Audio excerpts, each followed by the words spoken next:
소문시장 화재 현장에서 현장 감식이 이뤄진 가운데 상가 4지구에서 불이 시작된 것을 보여주는 CCTV 영상이 나왔습니다.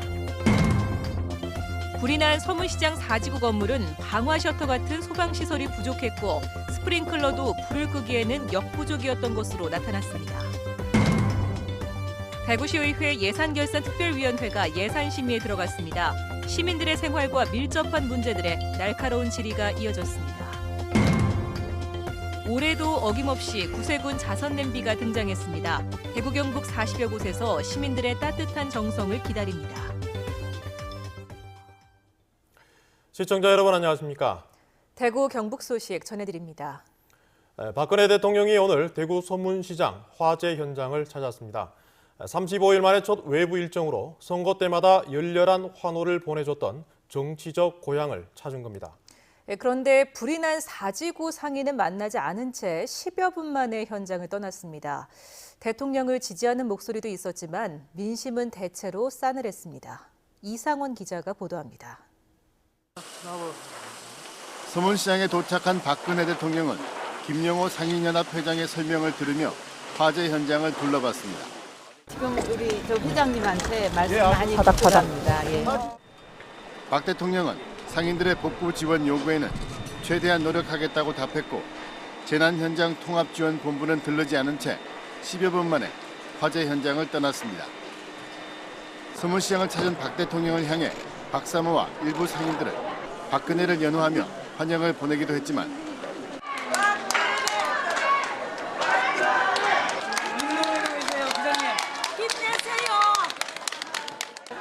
대통령이 피해 상인들과 대화 한번 하지 않았다며 불만이 표출되기도 했습니다. 오셨으면은 애로사항이 뭔지 대통령으로서 뭘 도와줘야 될 것인지 이런 말씀 한마디 하시고 가셔야 되는 거 아닙니까? 대구 참여연대 등 시민단체들은 박근혜 대통령 하야를 주장하는 시위를 벌였습니다. 최순실 게이트 이후 35일 만에 첫 외부 일정은 자신의 정치적 고향인 대구에서 재개한 것을 두고 최대 정치 위기를 돌파하기 위한 국면 전환용이라는 분석도 나오고 있습니다. MBC 뉴스 이상원입니다. 유독 대형 화재가 끊이지 않는 서문시장 안에는 소방파출소가 있습니다. 불이 나자마자 출동을 했고 스프링클러도 작동했지만 속수무책이었습니다. 불은 왜 이렇게 커지게 됐는지 또 예방책은 없는 건지 도성진 기자가 취재했습니다. 1950년대부터 대형 화재가 끊이지 않자 서문시장 안에는 지난 1978년에 소방파출소가 설치됐습니다. 불이 난 4지구와는 채 100m도 안 되는 곳에 있고 매 시간 소방 순찰을 하지만 초기 진압은 힘들었습니다. 2지구 단장 못잖아요. 4지구 단장 못잖아요. 다른 데 계시는 분은 말 안 합니다. 다른 데 소방서로 말 안 합니다. 소방당국은 신고를 받고 즉시 대응했지만 이미 건물 내부에서 불이 확산된 뒤였다고 밝혔습니다. 08분에 신고 접수를 받았고 09분경에 도착을 했으니까 한 1분 내외로 보시면 될 것 같습니다. 4지구 안에 1,300개의 스프링클러가 작동해 40톤 이상의 물을 뿌렸지만 이마저도 무용지물이었습니다. 천정 쪽으로 해서 굉장히 많이 아마 적재됐을 것으로 제가 추정을 하는데 그러한 물들이 이 의류 쪽으로 계속적으로 침투가 안 되다 보니까 연속 좀 속도가 좀 빨랐지 않나 그렇게 판단합니다. 의류나 원단 같은 인화성 물질을 많이 취급하기 때문에 일단 불이 났다 하면 불쏘시개로 변합니다. 때문에 다양한 방화 시설을 활용한 초기 진화가 무엇보다 중요합니다. 11년 전 대형 화재 뒤 가장 최근에 지은 2지구는 미로 같은 구조와 인화성 물질이 많은 건 여전하지만 소화전과 방화 셔터 등 방화 시설이 대폭 강화됐습니다. 하지만 이곳 역시 스프링클러 구조와 물탱크의 양이 초기 진화에 적합한지는 의문입니다. 샀다는 한 번씩 연습해요. 이거 뭐야 뺑 하면서 이런 방화 샀다 연습을 하는데 스프링클러는 연습할 수 없잖아. 다 쏟아보면 물을 못 쓰는데. 스프링클러가 빨리 작동할 수 있도록 조기 반응형 헤더라는 것으로 헤더를 교체를 하고 그다음에 살수량도 20분간을 쓸 수 있도록 양을 정해놨는데 이것들을 필요에 따라서는 시간을 더 늘려서 전문가들은 방화 구역을 나눠 화재 확산을 막는 게 무엇보다 중요하다며 방화 시설 확충의 필요성을 강조했습니다. MBC 뉴스 도성진입니다. 한순간에 삶의 터전을 잃어버린 상인들에게 힘을 내라는 말조차 건네기가 미안한데요. 대부분 보험도 가입돼 있지 않아 다시 일상으로 돌아가려면 얼마나 걸릴지 막막하기만 합니다. 김은혜 기자입니다. 마치 폭격이라도 맞은 듯 검게 타고 무너진 서문시장 사지구. 믿고 싶지 않은 광경 앞에서 상인들은 한숨과 눈물을 쏟아냈습니다. 여기 사는 이 사람들이 장사 잘 돼가지고 돈 잘 벌고 잘 먹고 사는 사람들 아니에요. 진짜로 하루 벌어 하루 먹고 사는 사람들인데. 연말연시 특수를 앞두고 대량 확보에 든 상품들은 모두 잿더미가 돼버렸습니다. 물건이 한 장 없지. 지금 돈이고 물건이고 지금 한 거가 다 저희가 있지. 물건이 왜냐면은 지금 겨울이라 가지고 전부 다 돈 빼려고 전부 다 한 거 갖다 재놨는데 그래. 상인들은 수천만 원의 피해를 호소하고 있지만 서문시장 단체 보험료 76억 원으로는 보상금이 점포당 1,100만 원 수준에 불과합니다. 개별 보험을 든 상인도 많지 않습니다. 보험업계에 따르면 전통시장 점포의 화재보험 가입률은 약 22%. 서문시장 사지구도 대부분 임대로 운영되는 데다 화재보험 가입이 의무화되는 특수건물도 아니어서 별도의 화재보험에 가입하지 않은 경우가 대부분이기 때문입니다. 원래 서문시장 여기 화재보험 안 해줍니다. 보험회사에서, 워낙 자체에서 참 서문시장 하면 워낙 큰 벌이 자전하기 때문에. 상인들은 당장 생계를 꾸릴 수 있도록 빠른 시일 안에 대체 상가가 마련돼야 한다는 입장입니다. 대구시와 중구청은 이전 개성고 건물이나 비산동에 있는 빈 롯데마트 건물도 염두하고 있지만 상인들은 주차장에 대체 상가를 요구하고 있습니다.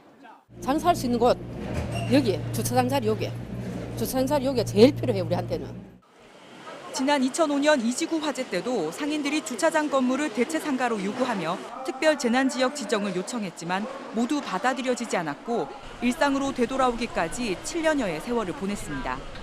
이를 모두 지켜봤던 상인들은 각종 대책들이 쏟아지고 있는 상황에도 마음을 놓지 못한 채 시름에 잠겨 있습니다.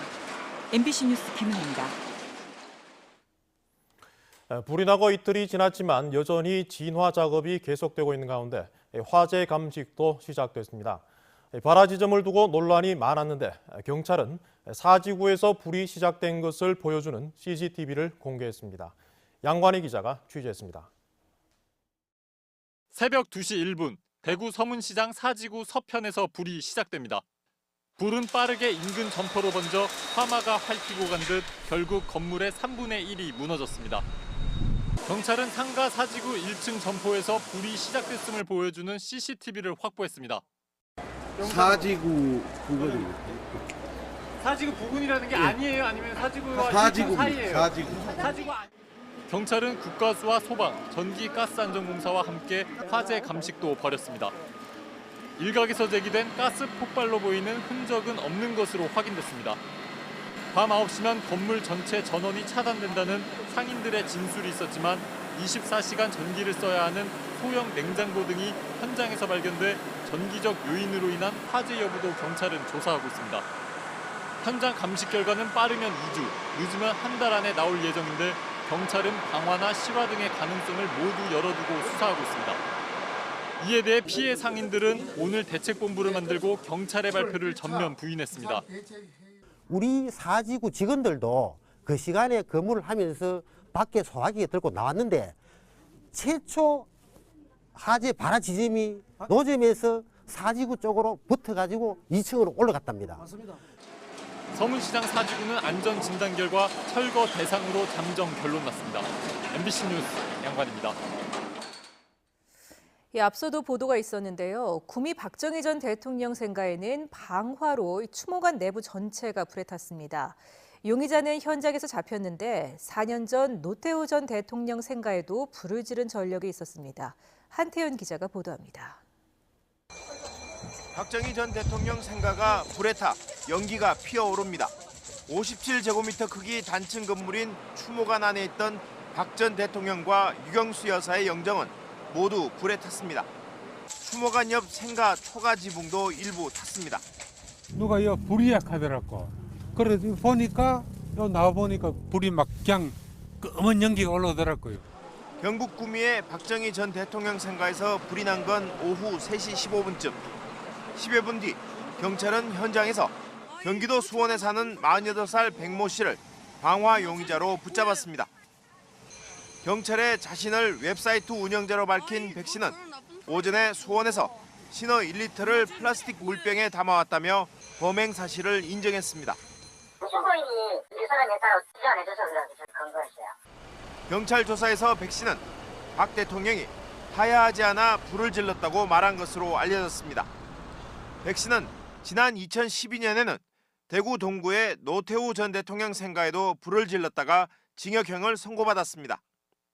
박 전 대통령 생가는 경상북도 기념물로 지난 4일에는 대학생이 생가 근처 박 전 대통령 동상에 독재자라고 스프레이를 뿌렸다 검거가 됐습니다. MBC 뉴스 한태현입니다. 국정농단 사태 이후에도 지역 새누리당 정치인들은 민심과 동떨어진 행태를 계속 보이고 있습니다. 그 사이 보수의 텃밭이던 지역 민심도 빠르게 돌아서고 있습니다. 이정희 기자가 보도합니다. 탄핵을 앞둔 박근혜 대통령, 대구 서문시장 화재 현장을 방문했다 싸늘한 민심에 10여 분 만에 발길을 돌렸습니다. 도정 질문이 예정된 경북도의회 본회의장, 답을 해야 할 김관용 지사가 아예 나오지 않았습니다. 불참한다는 것은 대단히 유감스럽다는 말씀을 이런 상태에서는 도정 질문이 의미가 없다. 김 지사는 도정 질문에 불참하고 박근혜 대통령을 맞이하러 대구로 쫓아갔지만 얼굴도 못 보고 되돌아왔습니다. 촛불 집회는 종북 세력이 선동했다는 발언으로 논란을 일으킨 김종태 국회의원 상주사무소. 촛불 민심 왜곡하는 김종태는 사퇴하라. 사퇴하라. 사퇴하라. 박근혜 퇴진 상주 시민행동이 항의 방문해 사과와 의원직 사퇴, 새누리당 해체를 요구했습니다. 안동시가지에는 최순실 특검법에 반대한 김광림 국회의원에 대한 항의성 현수막이 내걸렸고 김 의원의 휴대전화로 시민들의 문자 항의도 이어지고 있습니다. 지역 사람들의 민심을 받아들여서 일을 해야 하는데 최근에 그 최순실 특검법 반대를 한 그 결정은 안동 시민 한 사람으로서 정말 이해하기 힘들다고 생각을 했고요.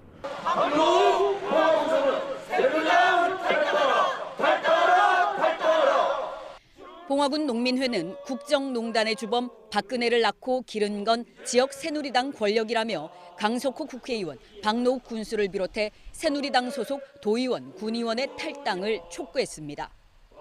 최순실을 구속하고 박근혜가 퇴진하는 것만으로 이 문제가 끝나는 게 아니다. 지역이 바뀌고 지역 정체가 바뀌고 박근혜 최순실 게이트에 따른 경북의 촛불 민심이 새누리당에 대한 이반으로 모아지는 양상입니다. 보수의 철옹성이었던 경북 지역의 이런 민심 이반이 향후 지역 정치 구도 변화로 이어질 수 있을지 주목됩니다. MBC 뉴스 이정희입니다. 내년도 대구시 예산안 심의가 시작됐습니다. 이미 예고된 버스와 도시철도 요금 인상 등 시민 생활과 밀접한 예산에 날카로운 질의가 이어졌습니다. 이상석 기자가 정리했습니다. 대구시는 내년도 시내버스와 도시철도 지원금을 올해보다 각각 322억 원, 104억 원이 줄어든 754억 원, 662억 원으로 편성했습니다. 버스 요금하고 도시철도 요금 인상안이 지금 현재 진행이 되고 있는데 150원 인상을 가정을 해서 이렇게 지금 그 인상분을 뺀 금액이라고 생각하시면 될 것 같습니다. 하지만 이 예산안은 교통개선심의위원회와 물가대책위원회가 인상 결정을 내리기 전에 작성됐습니다. 이 때문에 대구시가 요금 인상을 미리 결정하고 각종 위원회를 덜러리로 세운 게 아니냐는 비판이 제기됐습니다. 법적 절차에서 위원회는 다 거쳤다 해놓고 알고 보면 사전에 이미 다 작업은 다 해놔놓고 뭐 결정 다 해다시피 하면 이거는 위원회 무용지물인 것 같아요. 이런 위원회는 차라리 운영 안 하는 게 낫다고 보는데 부시장. 해마다 반복되는 행사나 축제 지원금은 늘리면서 복지 비용 지출은 줄였다는 질타도 쏟아졌습니다. 청년 인구의 유출을 막고 청년 일자리를 창조하겠다고 굉장히 중요한 사업으로 내걸고 있습니다. 그런데 청년 맞춤형 주택 공급 활성화 사업으로 128억을 전액 삭감을 했습니다. 후보지를 물색을 했습니다만은 이마저도 이제 구청에서의 반대, 또 인근 주민들의 반대, 해서도 무산이 되고. 대구시의회는 오는 7일까지 종합심사를 거친 뒤 8일 제3차 본회의를 열어 내년도 대구시 예산을 최종 의결할 예정입니다. MBC 뉴스 이상석입니다. 올 연말 어느 해보다 어수선한 가운데 오늘 구세군 자선냄비가 등장했습니다. 추운 계절 도움이 필요한 이웃들을 위한 온정의 손길은 이어지고 있습니다. 권윤수 기자입니다.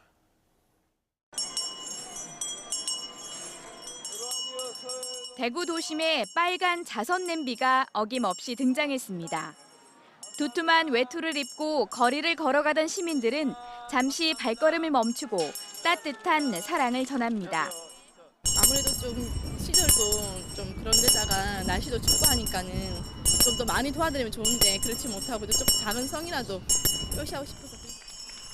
구세군 대구경북지역본부는 오늘 동성로에서 자선 냄비 시종식을 열었습니다. 이달 말까지 전국적으로는 75억 8천만 원, 대구 경북에서는 3억 2천만 원을 목표로 40여 곳에서 5천여 명의 구세 군인들과 자원봉사자들이 모금에 나섭니다. 아무리 시국적으로 바쁘고 어수선해도 누군가는 계속해서 어려운 이웃을 위해서 사랑의 종을 울려야 되지 않는가 하는 생각을 하게 됩니다. 지난 한 해 구세군에 모인 자선냄비 성금은 100여억 원으로 전액이 어려운 이웃을 위해 사용됐습니다. 구세군 자선냄비는 어떤 특정 사업에 집중되지 않고 사회에서 보다 더 어려운 곳에 골고루 지원됩니다. MBC 뉴스 권윤수입니다. 국제보상운동 기념사업회는 오늘 대구 그랜드호텔에서 2016년 국제보상운동 국제학술 세미나를 열고 국제보상운동 기록물에 세계적 의미를 부여하기 위한 유네스코 세계기록유산 등재기관 사례 발표와 국제보상운동 국제비교학술 발표를 했습니다. 국제보상운동 기념사업회는 내일까지 계속될 이번 세미나를 계기로 국제보상운동의 전국화, 세계화를 위한 교류 전시회와 상호협력 프로그램 등을 추진할 예정입니다. 경상북도가 내년부터 청년수당 제도를 도입하기로 했습니다. 김관용 경상북도지사는 도의회 도정연설을 통해 청년 취업을 장려하기 위해 내년부터 도내 중소기업 취업자에게 연간 100만 원씩의 청년수당을 지급하겠다고 밝혔습니다. 대상 기업은 종업원 100명 미만 기업이며 일단 2천여 명을 선정해 우선 지원하고 대상자가 늘어날 경우 추경을 통해 예산을 추가로 확보하기로 했습니다. 한미 해병대의 올해 마지막 연합 전술 훈련이 지난달 21일부터 해병대 훈련장 일대에서 시작돼 해병대 1사단 소속 72대대와 미 해병대 23대대 소속 1000여 명이 참가해 대대급 연합작전 수행 능력을 점검하고 있습니다. 한편 훈련장 인근 장기면 주민들은 자주포와 탱크 등이 축사 앞길로 다녀 진동과 소음 탓에 가축이 새끼를 사산하거나 기형 송아지가 태어나는 피해가 잇따르고 있다며 대책 마련을 요구하고 있습니다. 경북경찰청은 지난 9월 30일부터 2달 동안 경찰관 8만여 명과 자율방범대 등 11만여 명을 투입해 수학기 전후 방범 활동을 펼친 결과 민생 침해 범죄와 강절도 사건 등이 지난해 같은 기간보다 각각 4%와 7% 줄었다고 밝혔습니다. 경찰은 범죄 취약 마을에서는 합동 순찰과 CCTV 점검을 했으며 특히 도내 18개 경찰서에서 배포한 우리마을 차량 스티커를 활용해 검문 검색으로 인한 주민 불편도 줄였다고 덧붙였습니다. 구미시는 용접 분야 김철광 씨와 정보통신 분야 이용락 씨를 2016 구미시 최고 장인으로 선정했습니다. 김철광 씨는 기술 개발과 공정 개선을 통해 생산성을 높인 점이 인정을 받았고 이용락 씨는 다수의 특허와 품질 개선 실적 등에서 높은 점수를 받았습니다. 김철광, 이용락 장인에게는 최고 장인 증서와 동판이 수여되며 매달 20만 원씩 3년간 기술 장려금도 주어집니다. 대구 영북 소식이었습니다. 여러분 고맙습니다.